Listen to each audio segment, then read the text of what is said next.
Hi, everyone. Welcome to our webinar on doing global rhetorical research, sponsored by the Global and Non-Western Rhetorics Standing Group at CCCC, or the Conference on College Composition and Communication.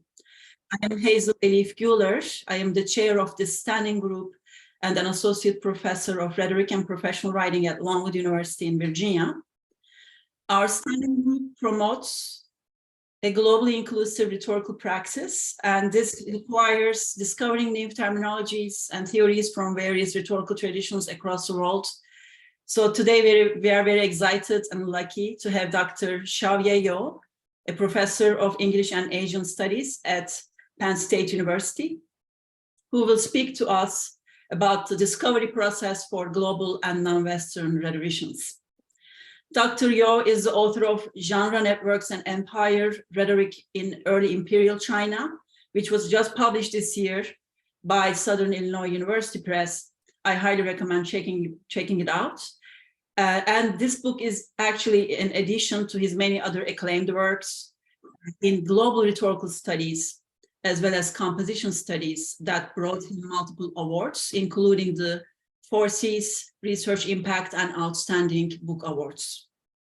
I met Dr. You and had the honor of presenting with him on an RSA panel last year. Since then, whenever we had a chance to get together at 4Cs or through other means, he'd always provided me with great bits of advice on how to approach my research in the field of global rhetorics. So I wanted to make sure that we share his guiding words with all of the members and friends of our group. So it's great to see all of you here today. We are going to have a great turnout, I think. And we would love to hear from you.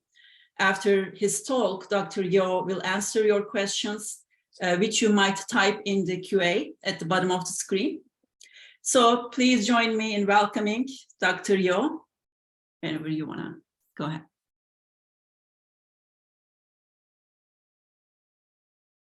All right. Well, thank you very much, Elif, and the 4Cs Global and Non-Western Rhetoric Standing Group. I mean, it's a pleasure to meet with like-minded scholars and the students who are interested in studying global and non-Western rhetoric.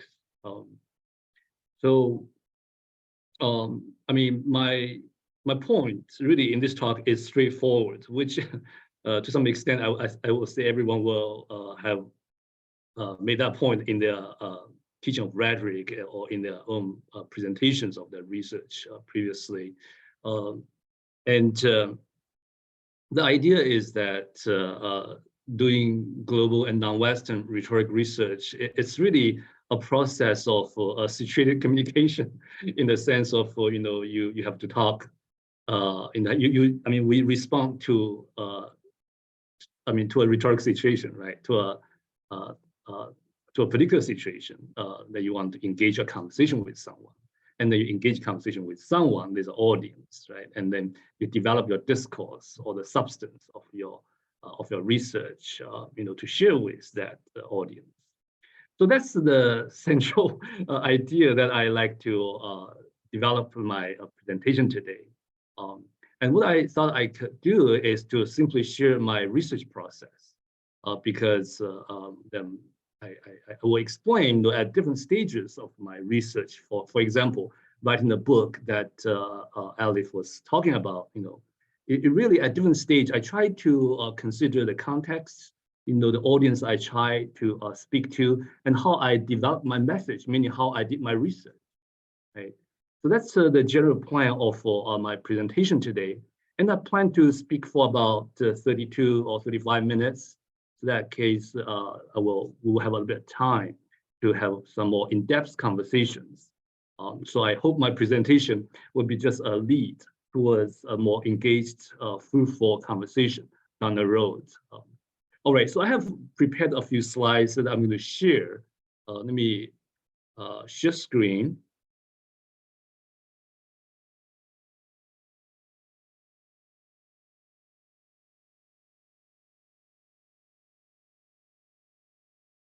Right.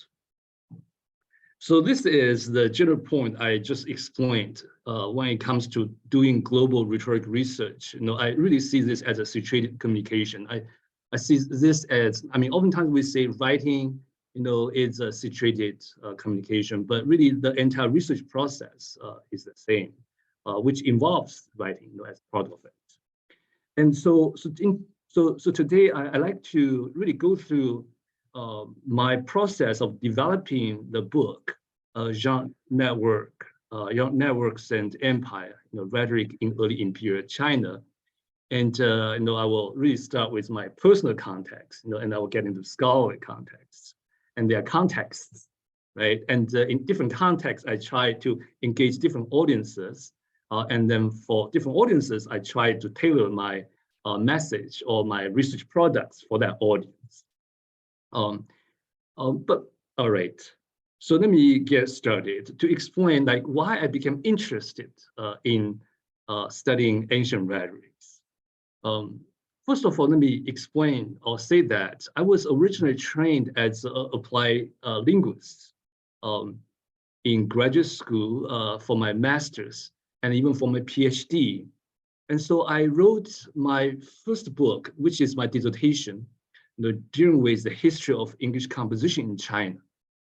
And I was motivated to write that book primarily because I noticed that when I was taking a course on second language writing in graduate school at Purdue University, the entire course, although it's called Seminar on Second Language Writing, but it was entirely devoted to the teaching of English writing in the US context. So I thought, well, why not? There's a book about the teaching of English in the global, in context beyond North America, right?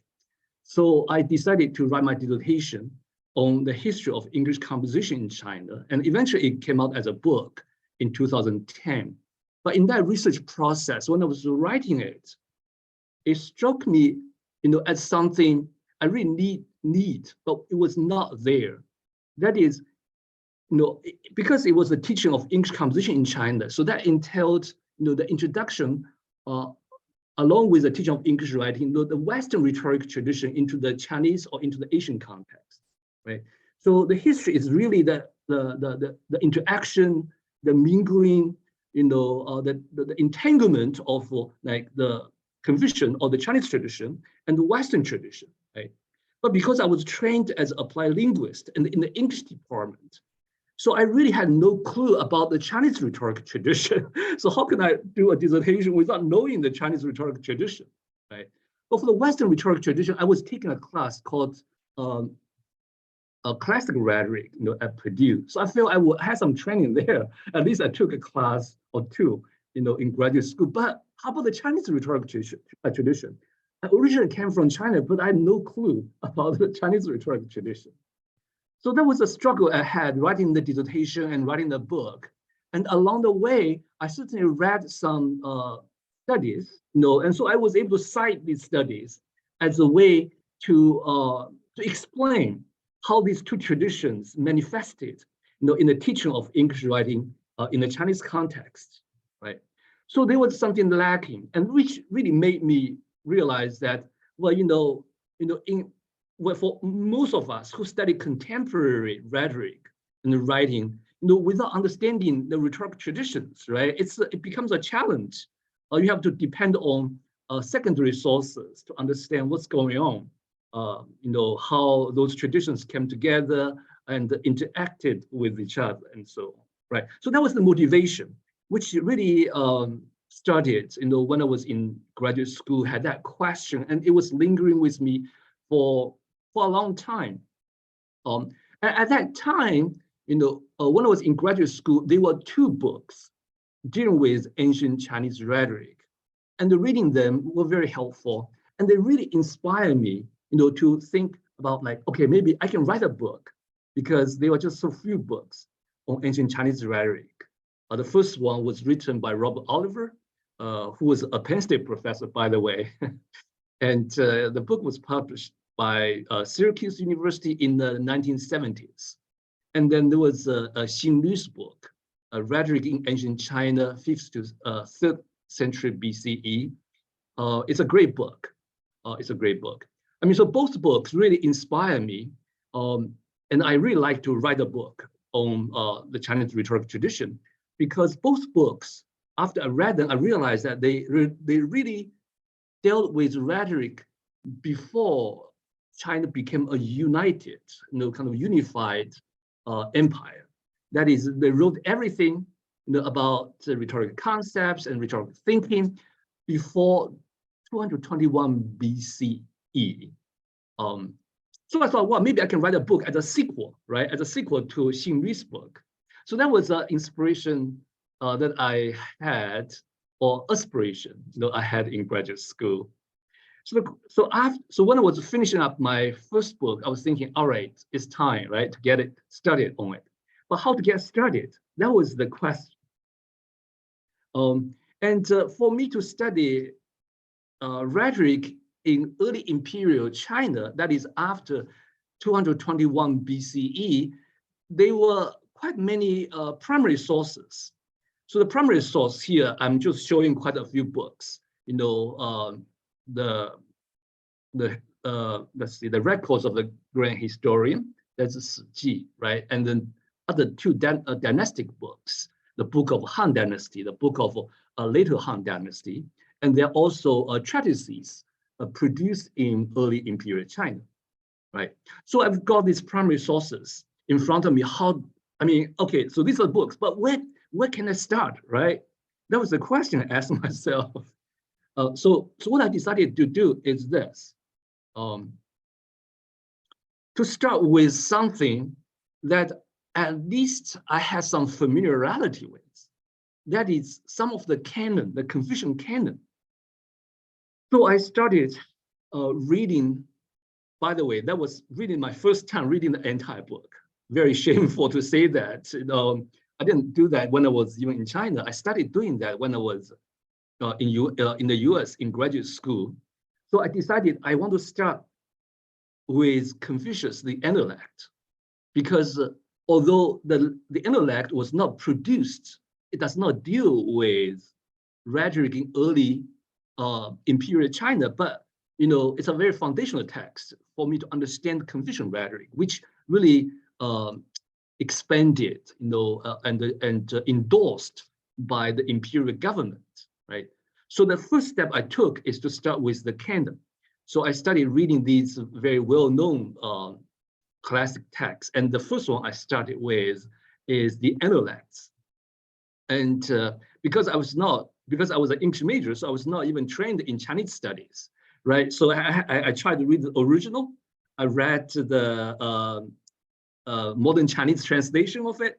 I also read the English translation of it, right? So through triangulation, that allowed me to understand the text better. And then later I get a chance to teach this text in my rhetoric class, right?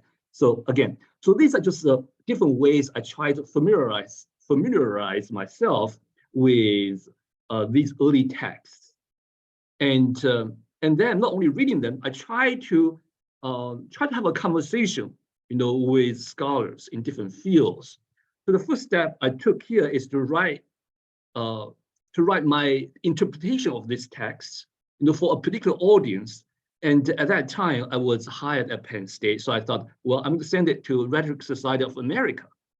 Well, by doing that, I will become familiar with an audience that might be interested in classic Chinese rhetoric, but also it gave me the opportunity to practice rhetorical analysis because I was not trained in rhetoric at all. So that's what the decision I made, and it took me about, more than a year, to write it and then publish the paper. Eventually, it got published. So that was my first attempt, reading a Chinese classic text and speaking, and then sharing my reading of it with an audience. And I try to frame this as a conversation with comparative rhetoricians, who had some interest in non-Western rhetoric. So that was my first attempt. And after my success with this first piece, I move on to read other texts that came from the primary sources dealing with early imperial China. And so I read a few more texts. I read some policy essays written by Dong Zhongshu, one of the politicians in the Han Dynasty, exactly the period that I wanted to study. And also I read, a very well-known debate.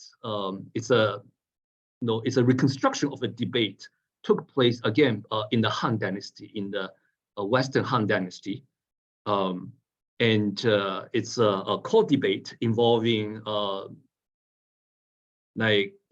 both Confucian scholars as well as court officials. They debated on whether they need to continue or stop the government monopoly on salt, iron, and the liquor, as a special wartime strategy.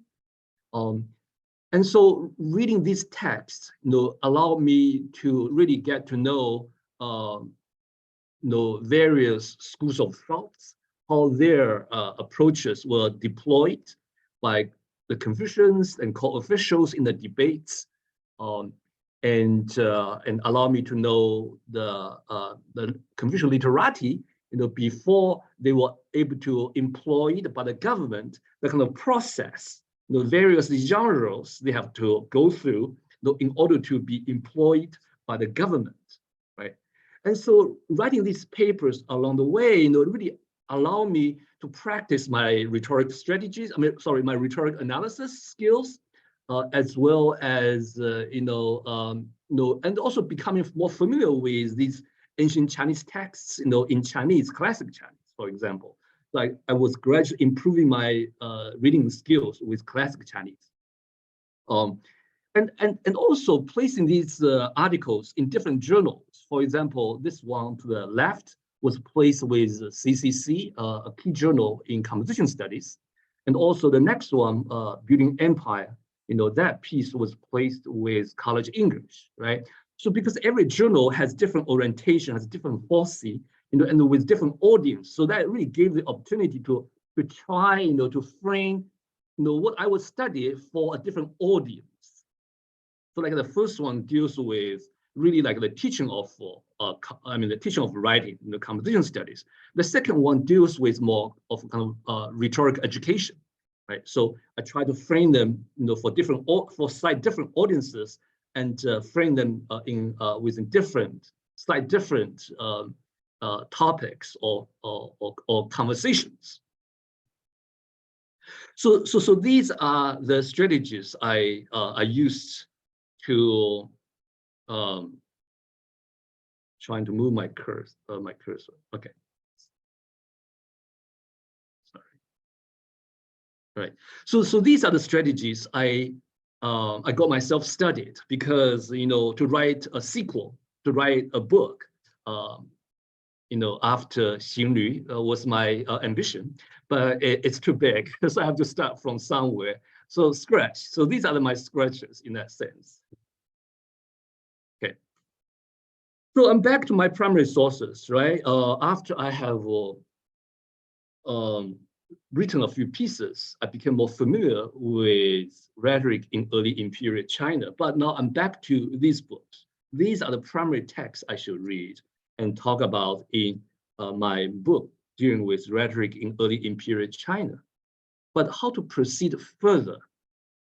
One question I ask myself is that, how do I imagine myself, structure my book? How do I do that?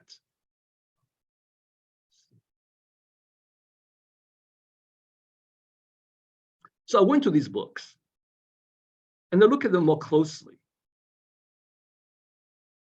Trying to move to the next page. Let's not move. All right. Okay. So this is what I did. I look at the table of contents, try to think about the structure of these two books. They both dealt with rhetoric before Imperial China. And what I saw is this, right? Both scholars structure their book based on these various schools of thoughts in China. So they look into these schools of thoughts, they look into the rhetorical thinking they developed, and also the some key rhetorical constructs that they developed along the way. And so, and to some extent, it's because of the influence of Greek Roman, especially Aristotelian rhetoric, especially Oliver, Robert Oliver. He used Aristotelian concepts like ethos, pathos, logos very much as the key concepts, and then he was looking to see whether the Chinese counterpart developed those concepts or not, right? So that's very much the way he structured his book.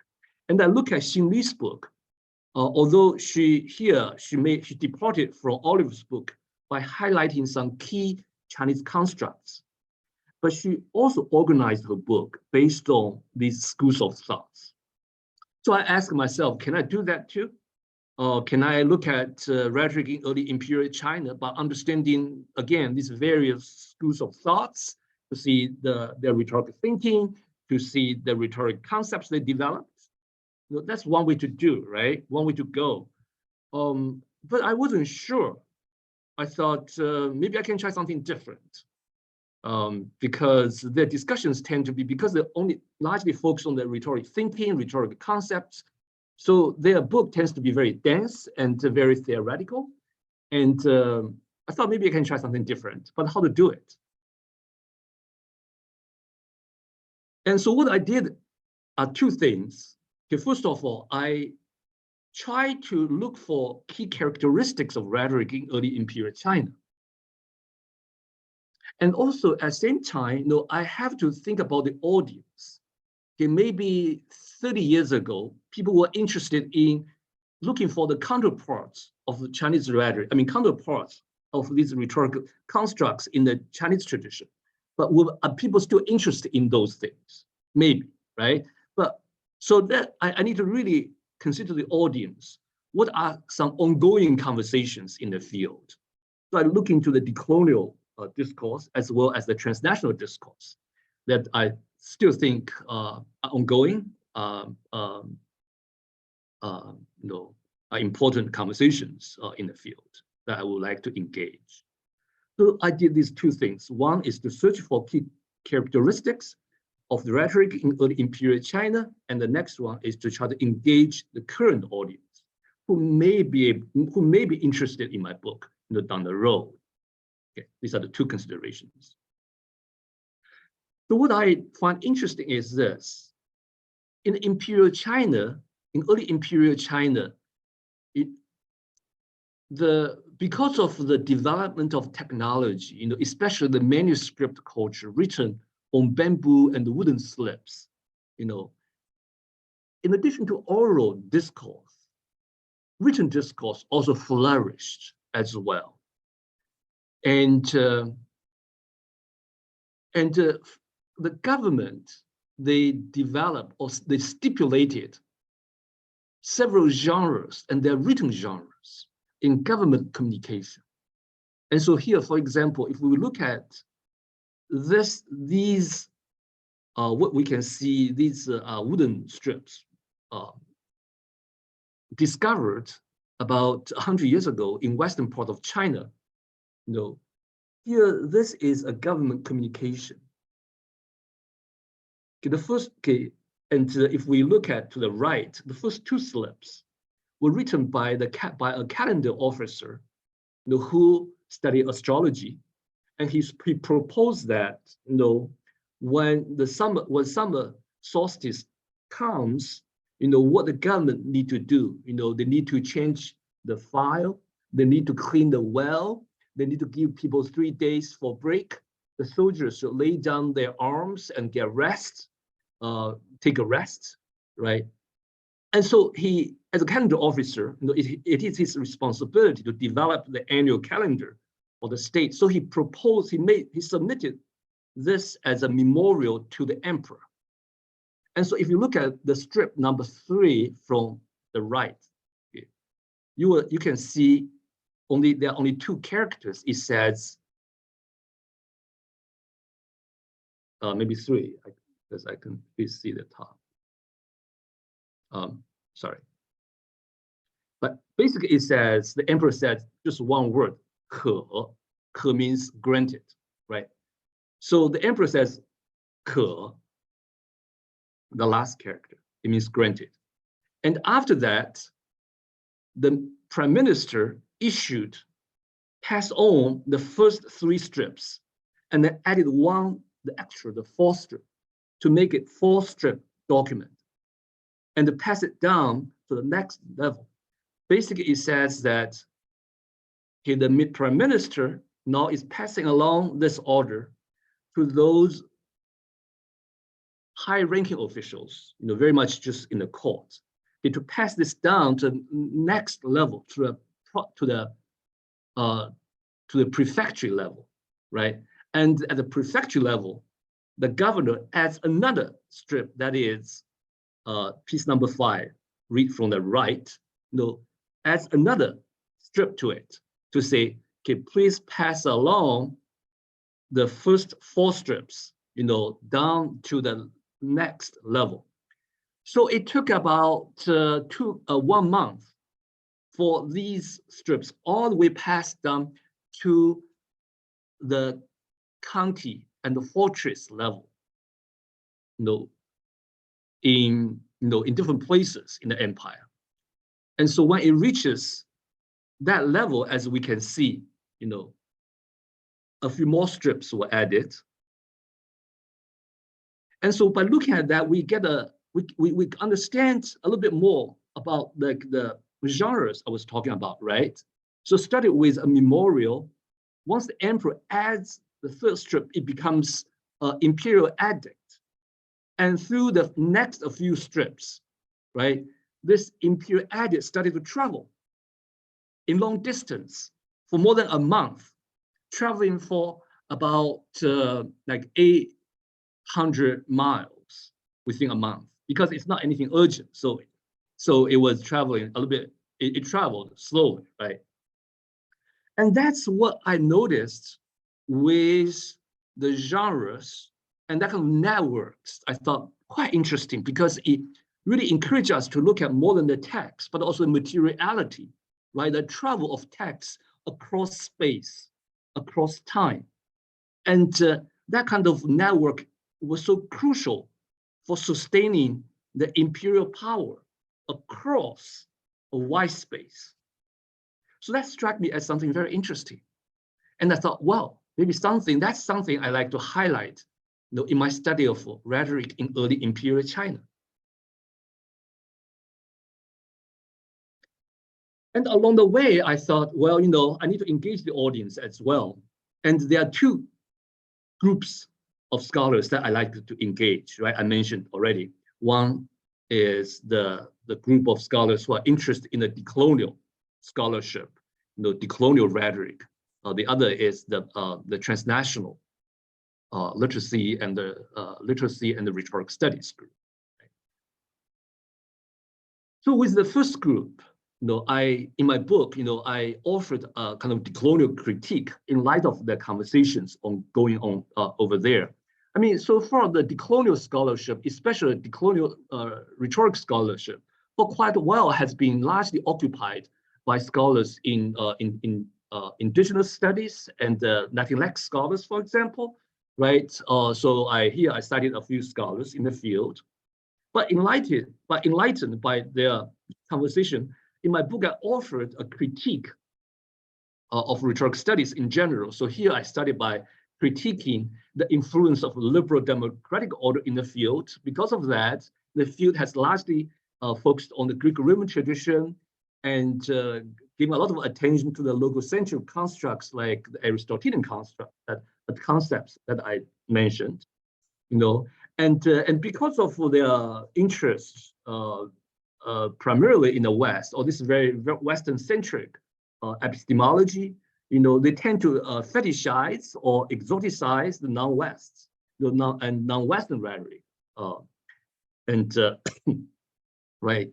And so as a way, to move beyond, to decolonize rhetoric studies, and scholars propose that we should search for and have dialogue with indigenous perspectives, and we need to expose and critique imperial matrix of power that continue to operate even until today, in our scholarship, in politics, in political and economic structures, and so on.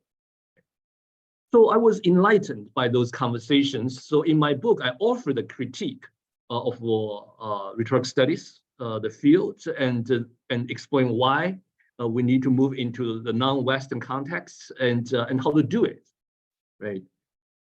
So that's what I did in the introduction of my book. I did two things. Number one, I tried to look into the Chinese indigenous, right, the Chinese perspectives on genre and genre networks. And I was able to identify two scholarly perspectives on genre and genre networks. The first one was by Liu Xie, a literary scholar who wrote a book called The Literary Mind and the Carving of Dragons. And so here, a network theory of genre based on Liu Xie,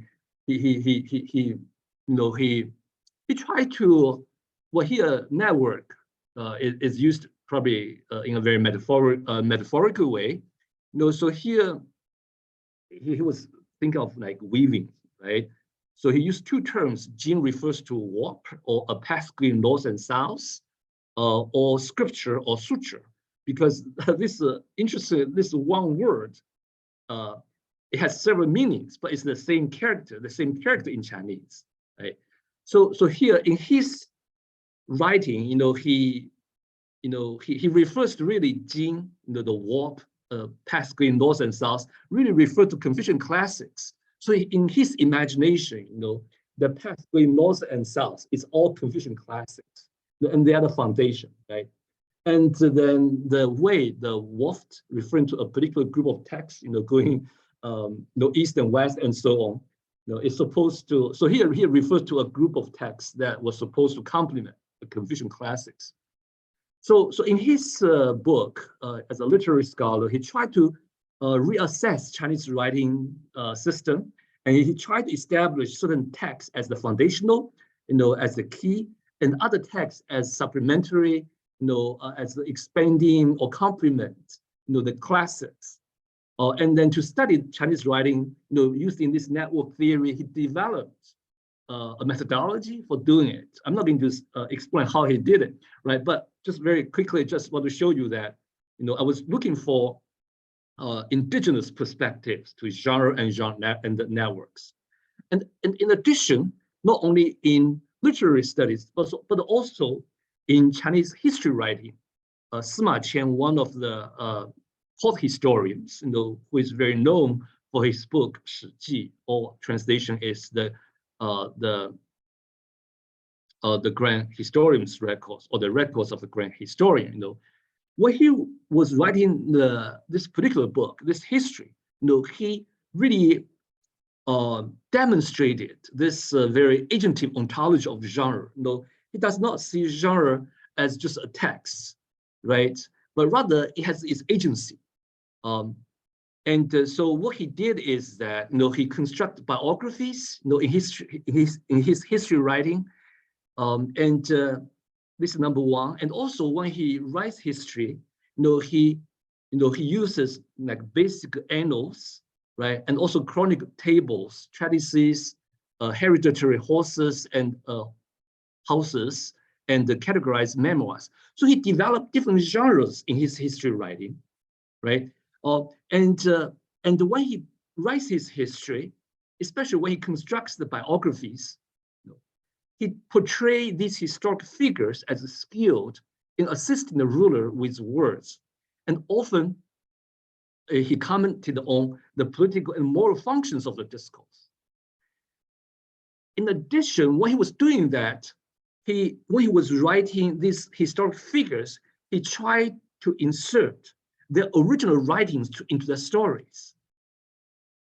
So this is what I meant by this agentive ontology of genre. He himself creates these various new genres in his history writing, and also when he writes someone's story, he inserts these individual historic figures, actual writings, into writings or discourses into their story. I mean, into their biographies. Because he was an archivist, right? He had access to these original discourses, so he was able to do so. But anyway, so I borrowed, so I really borrowed these Chinese indigenous perspectives as kind of lens for me to write my book. So that's it, right? So I use these theories as a lens to study early Chinese rhetoric. And I try to demonstrate that genre networks were both a political institution and an epistemic construct, hence a central means for understanding rhetoric and the government. Further, the imperial matrix of power, remember, that was also a key point of the decolonial rhetoric scholarship. We're encouraged to expose and critique the imperial matrix of power. But I also realize, and we have to recognize that there was an imperial matrix of power as well. So in the Chinese context, for example, rhetoric was used to establish a spiritual religious order that recognized the omnipotence of an anthropomorphic heaven, and claimed the ruler as his son, the legitimate leader of his heavenly subjects, right? And also, rhetoric was also used to establish a gender sexual hierarchy that privileged males over females. And then there was an interstate system of political military organization. There was an ethnic racial hierarchy, also an aesthetic hierarchy, and the linguistic hierarchy as well, right? So that really made me think, yeah, exactly. That's how rhetoric was mobilized, operated to help establish these hierarchies, as a way to maintain the imperial power, the power of the rulers. And so for that, with that inspiration, with that understanding, that I thought, yeah, exactly. In Confucian texts, like the records of rights, it says that government will involve the cultivation of the self, managing the family and the govern the state. And so you start with cultivating the self, the ruler, and the managing the family, the inner court, the court and the inner court, and govern the state. Exactly. And that's how I decided to structure my book. So chapter 2, reading the heavenly mandate, is a chapter talking about how rhetoric was used to establish that religious metaphysical order. Regulating the inner court is a chapter focusing on how rhetoric was used, in managing the family, the ruler and the ruler's family, winning the ways of government, defending imperial integrity, that's governing the state, right? And praising and criticizing as entertainment, that's how rhetoric was used to establish the aesthetical and linguistic hierarchy in the empire. And finally, just one last point, engaging the audience. There was also a transnational group, transnational rhetoric studies, transnational literacy studies group, that gave me inspiration as well. So here, I try to develop a hybrid framework for genre studies by merging ancient Chinese and contemporary Western theories. Here, Kukenauter and Hucking and the Miller are names I'm pretty sure many of you are familiar with. And I had the privilege to meet Hucking when I visited Utah last month. It was a pleasure. And then Steve is in the audience. He gave me a lot of ideas as well. So here, tracing text across the genre events and viewing recontextualization of meaning as ongoing struggle. So that's what I also looked at. When I study genre networks, I trace text across genre events and to see how how struggle unfolds, friction and tensions were resolved, through the travel of these texts, right? At the same time, doing transnational work means we have to critique our own ethnocentricity in our scholarship, so that gave me the opportunity to question my own, Chineseness, my Chinese nationalism, deeply seated in my scholarship, in my original motivation for writing a book about rhetoric in early China. And then, yeah, and then these are the steps that I actually took in each of my chapter. So I identify these broad political concerns, and for each concern, I look at representative genre networks and then trace those some texts across genre events, and look at the embodiment of these texts, the materiality of these texts. They are not just texts, but they are material, as I've shown you. Right? And then each genre network is examined to understand not only the key genres, but also how the network generated meanings and political power. All right, so I'm coming back to the first point that I started the talk with.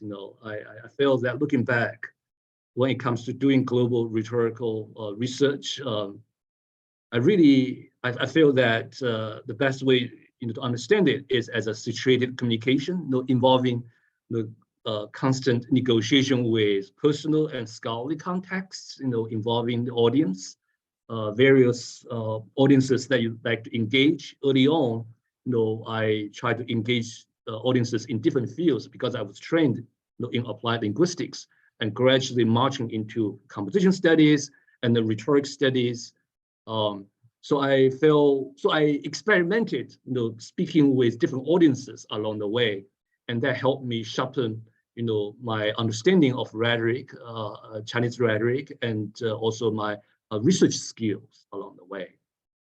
And along the way, I moved from canonical figures to less known texts, and then moving into more broadly to understand how imperial matrix of power was established through discourse, in early imperial China.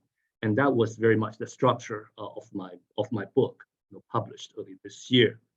I will just stop here, and then maybe we can have a conversation.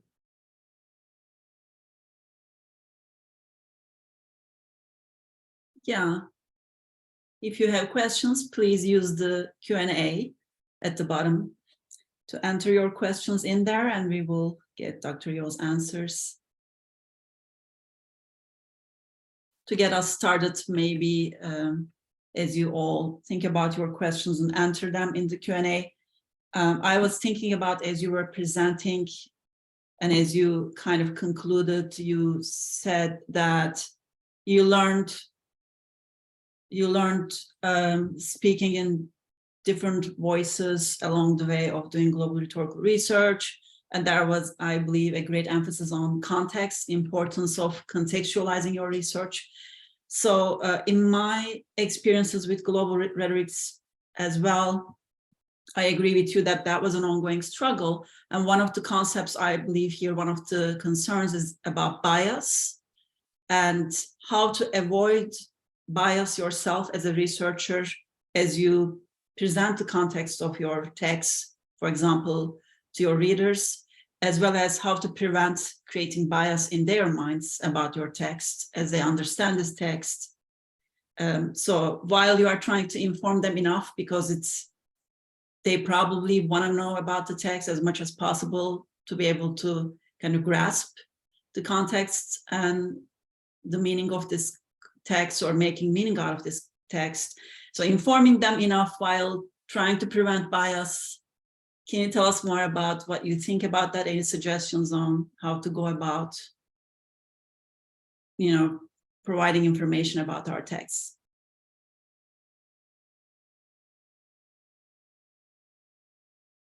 Yeah, Elif, thank you for your question.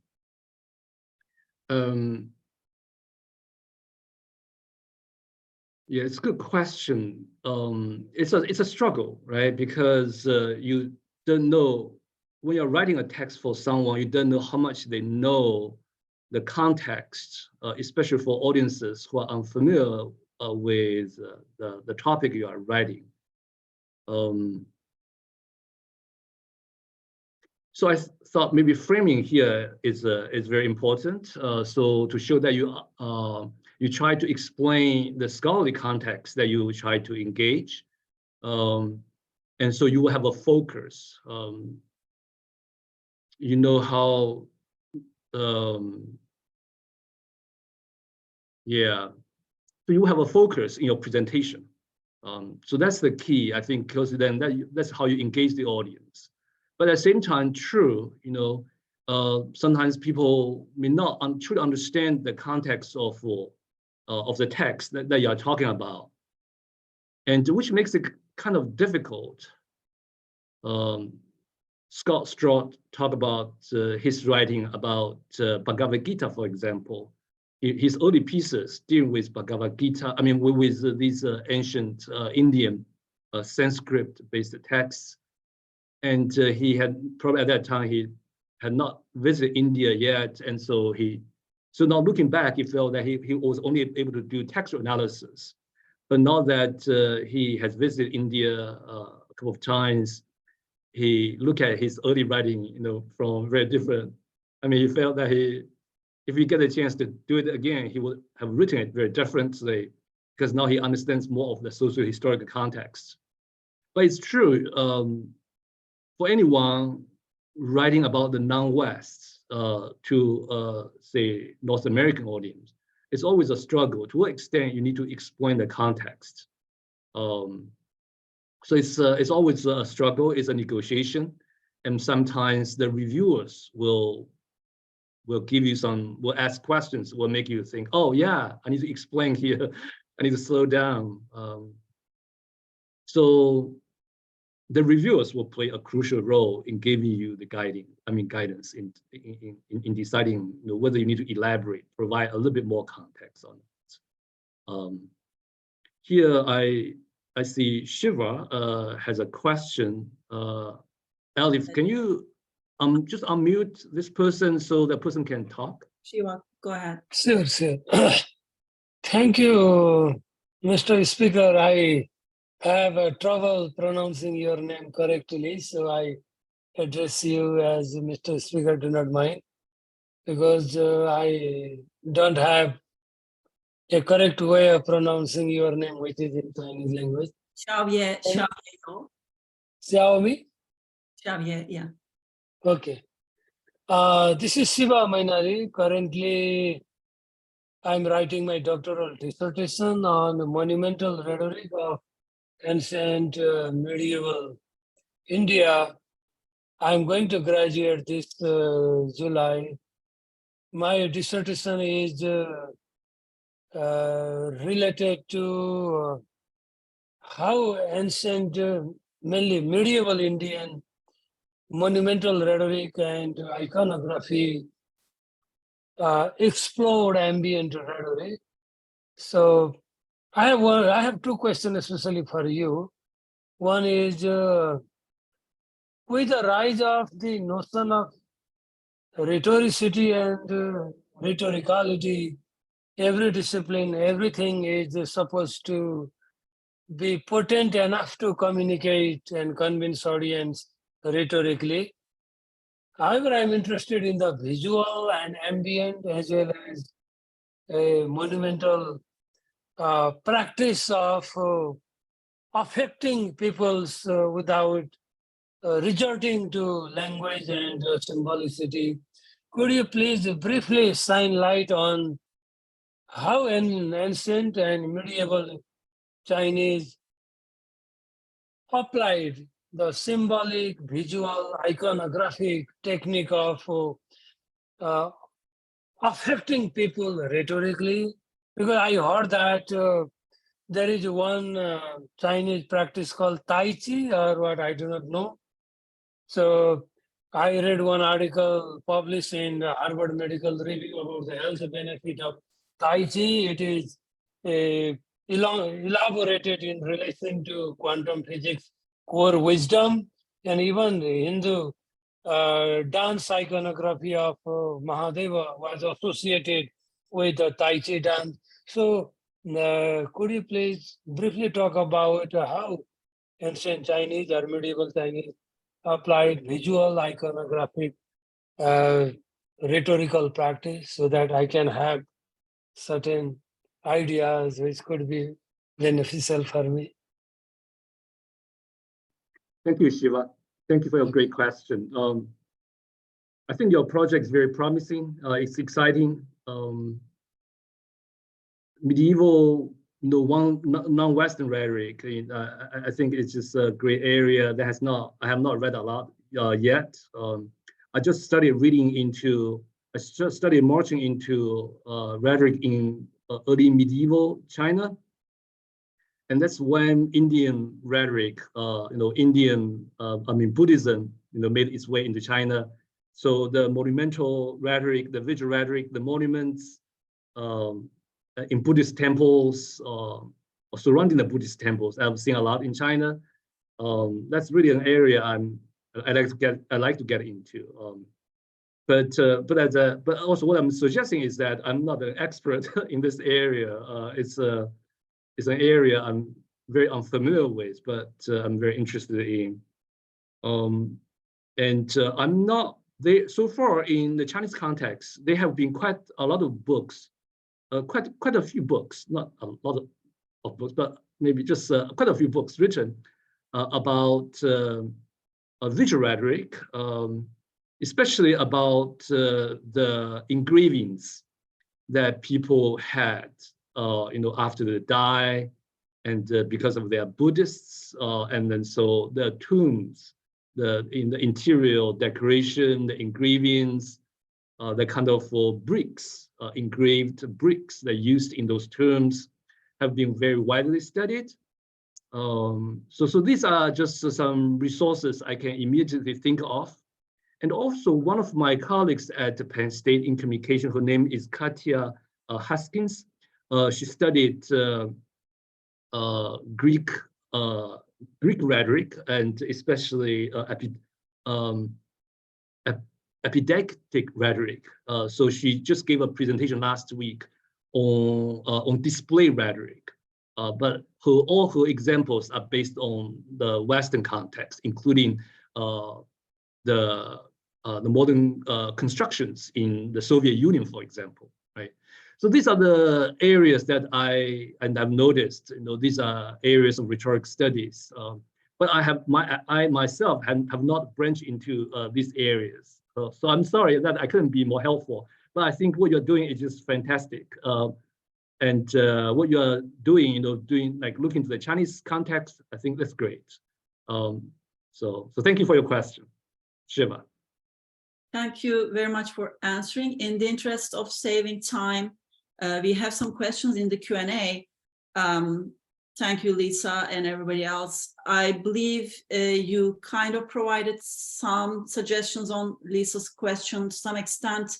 I think, again, in the interest of making sure we use our time wisely, Lily's question here might be a good one to perhaps end the conversation with, just in case we run out of time. What do you see as some of the most meaningful or valuable future directions of Chinese rhetoric studies or global rhetoric studies?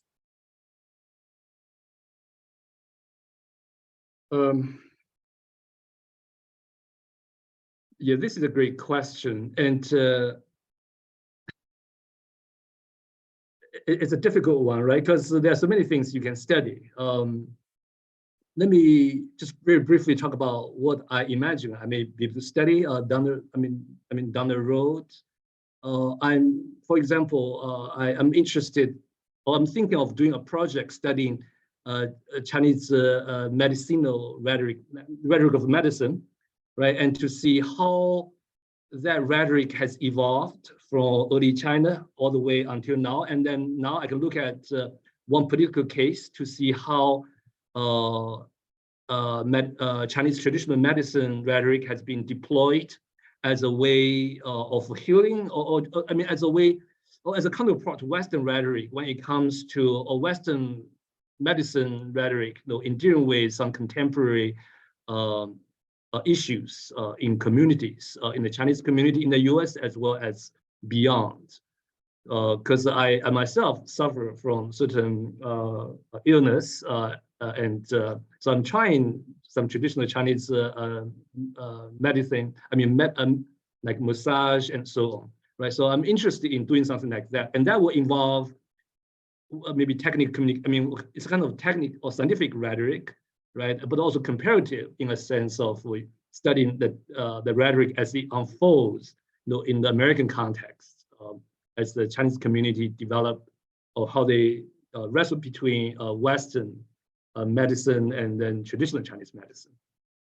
And also because of my study of rhetoric in early Imperial China, I just realized that when it comes to the Chinese rhetoric tradition, it's really a translated tradition. It's not like really Chinese per se, but rather it's a translated tradition. It's a kind of people say global Asia, global China, and I would say the Chinese rhetoric tradition is a global tradition as well, because early on, Indian rhetoric, through Buddhism and so on, came into China about 2,000 years ago, right? And along the way, Chinese thoughts and writing traveled into Vietnam and into Korea and Japan, and influenced the history writing in Japan.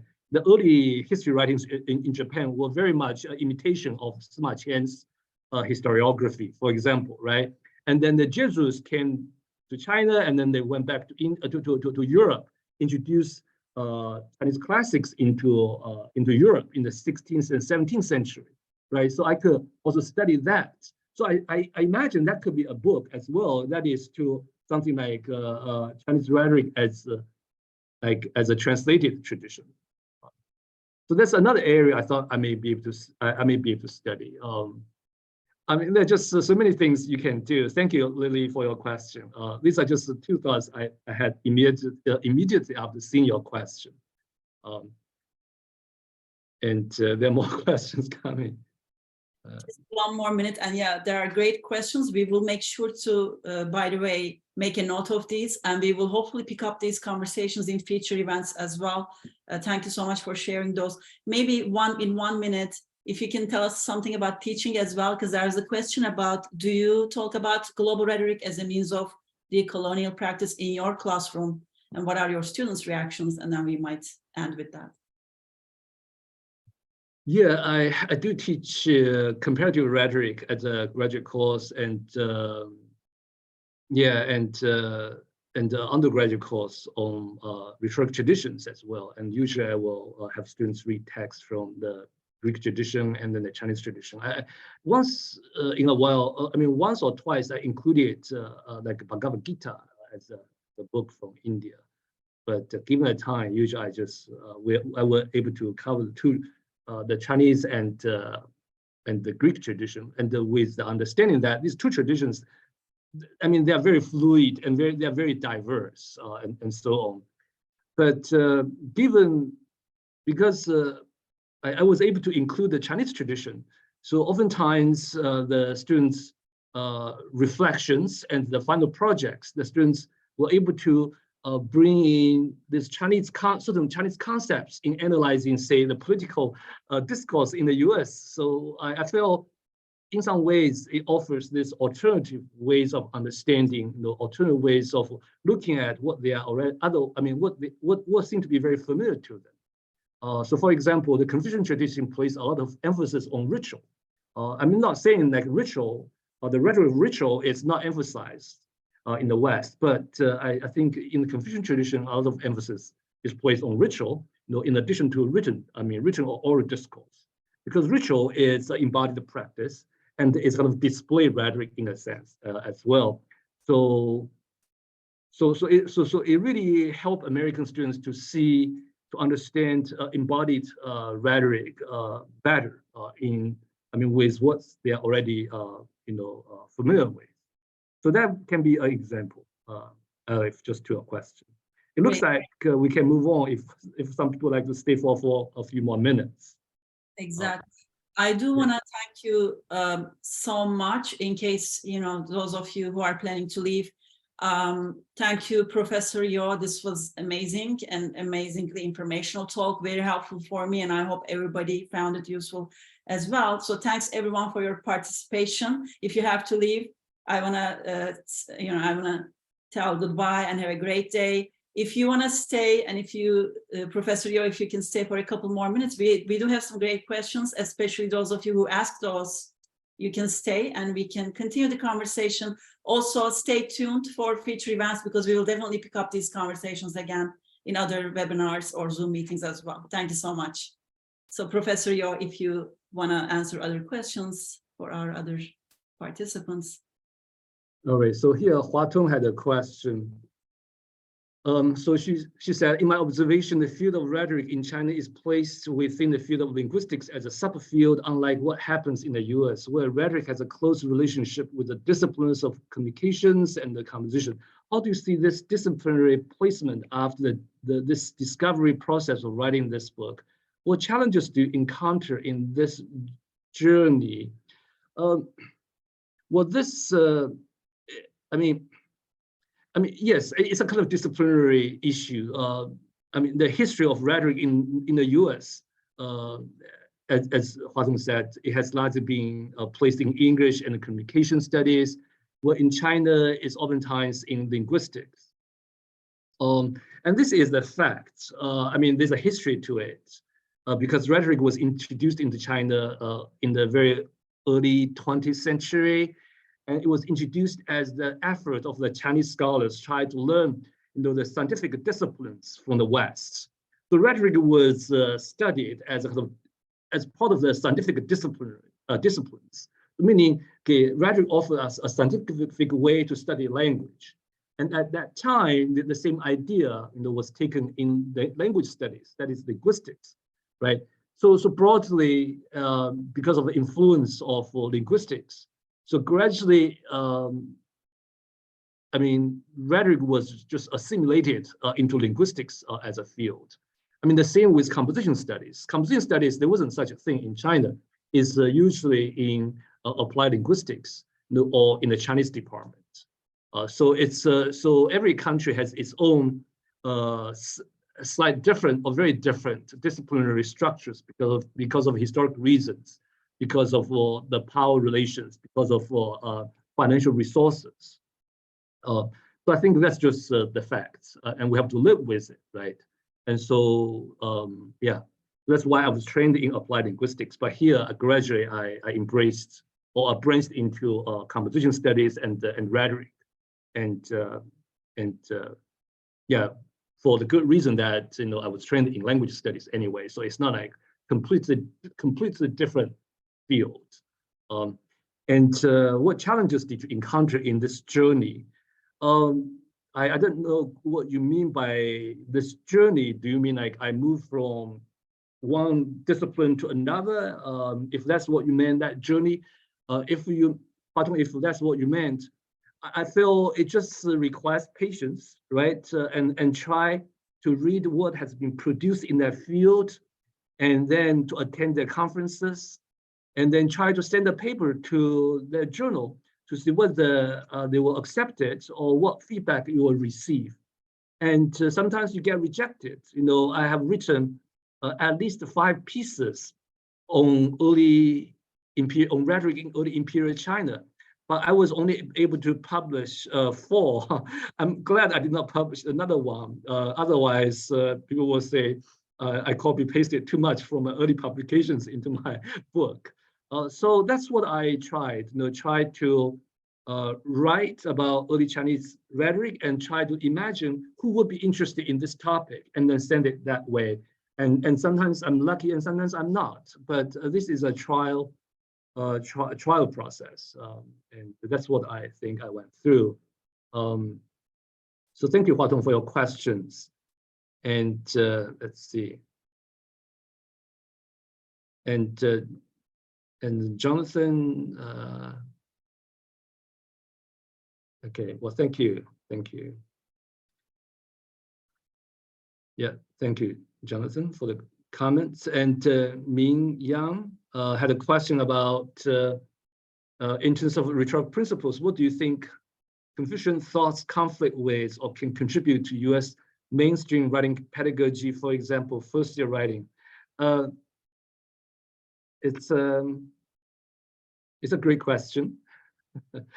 And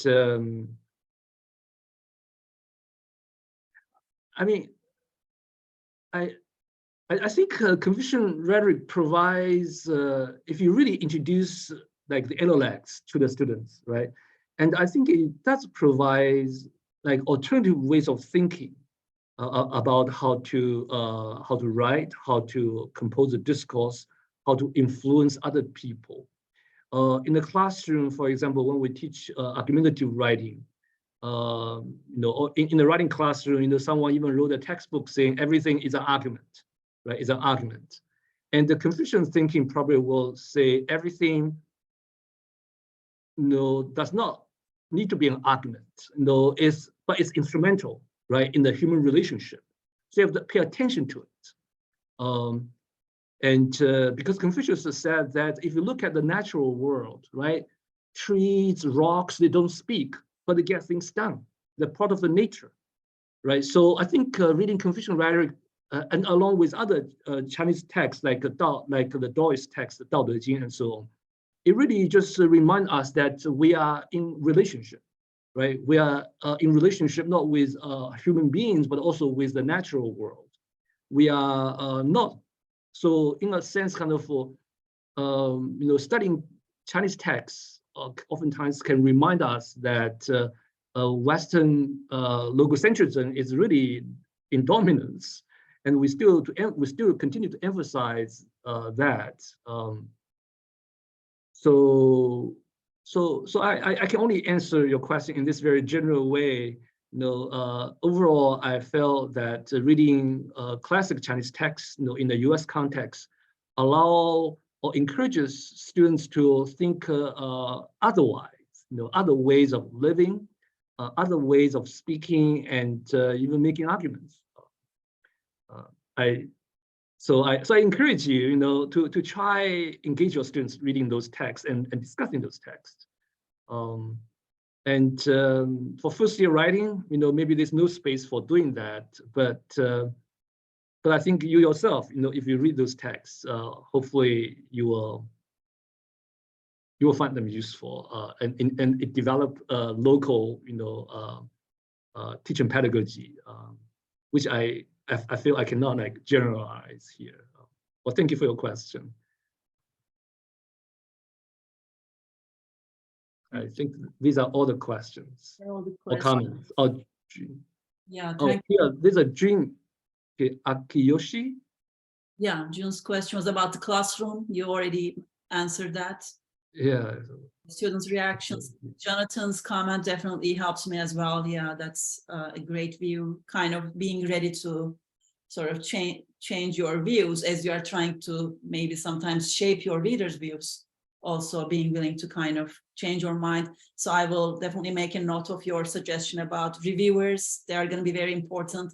Thinking about even ahead of time, right? When we start writing a book or article, who might kind of be our reviewers, who might be our readers, who can help a lot with that process, I believe. So thank you. Yeah. So much, Professor Yo, if you have some final remarks, please share with us, and then we're going to go ahead and conclude this webinar. Yeah, well, thank you very much for this opportunity to share my my research process with the audience. Broadly, back to Jun's question, I feel students they are willing to read together with us these non-Western texts, because through this kind of comparative reading, they will increasingly understand the logocentrism emphasized, logocentrism, humanities, human is the center of the world, in traditional Western thinking, in the higher education experience. And so reading these non-Western texts will allow them to imagine ways to reconnect, with the nature, ways to address some global, issues like global warming, right? So I would say students tend to be open to these non-Western texts when we frame these readings, in these specific issues, and so on. So that's my experience. Most of my students have not been resistant to reading these texts so far. Thank you very much. Yeah, thank you so much. And I definitely agree with you that I always maybe it's kind of practical thinking, but I always also feel that our research should also, to some extent, kind of address our exigencies, right, at individual, local, national, global level as much as we can, not just sort of maybe speculating on philosophical questions, but also trying to be practical in those ways. Thank you very, very much. This was really useful, very helpful. So hope to meet you again, maybe at other events, at other academic meetings as well. And thank you, everyone who attended today. So we will try to share the content with you. It might be on our YouTube channel soon. I will let you know about that. Otherwise, again, stay tuned for future events, and goodbye and have a great day. Thank you. Yeah, thank you, everyone. Thanks, Elif. Thank you.